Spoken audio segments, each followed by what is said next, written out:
Welcome to a software demonstration brought to you by QPSMR Limited, suppliers of the QPSMR software suite for market research and analysis.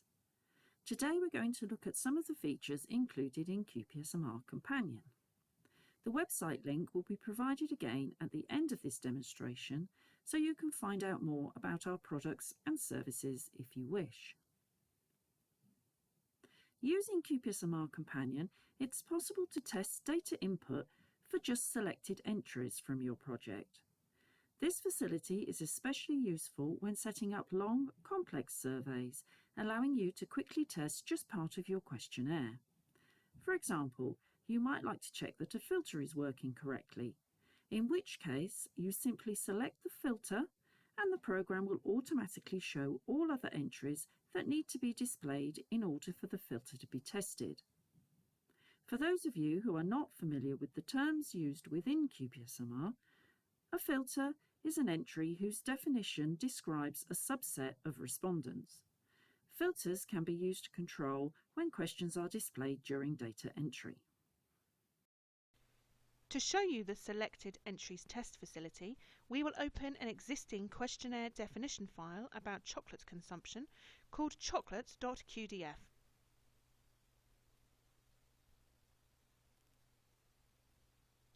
Towards the end of the questionnaire, we have two integer questions.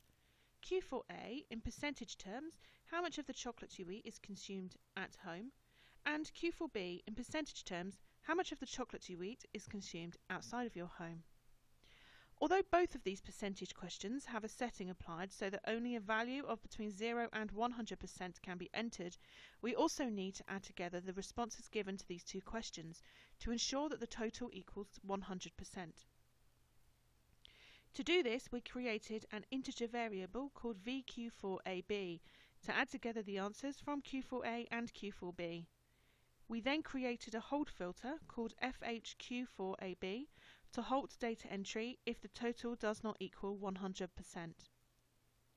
Here we also used carry forward text, the name of the variable surrounded by square brackets, so that the total achieved will be displayed within the hold filter text.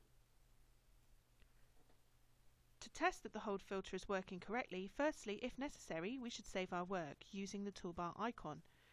Then all we need to do is highlight the hold filter FHQ4AB and then select Answers, Selected Entries Test. There are several formats for collecting data. We will use CAPI input, as hold filters and carry forward text are especially useful during this sort of interview. We then select OK, followed by Add Record. Notice that without us having selected these questions, Q4A and Q4B are displayed on screen, ready for us to enter the percentage responses.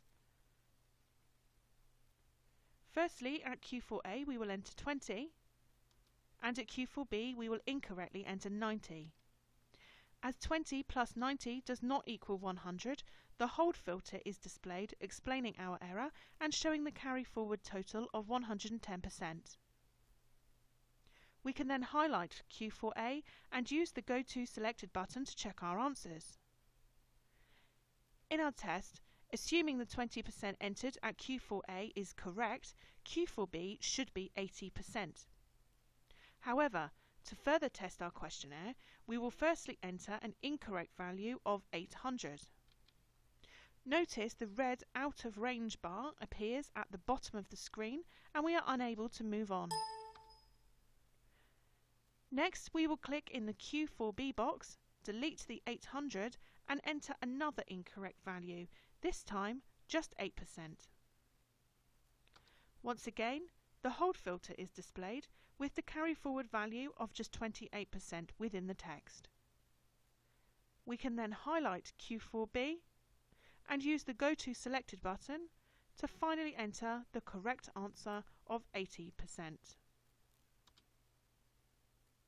Because 20 plus 80 correctly equals 100%, the input test will end.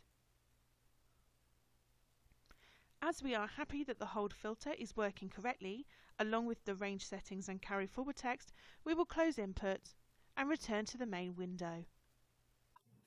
If you would like more details about the products and services available from QPSMR Limited, please visit our website www.qpsmr.co.uk.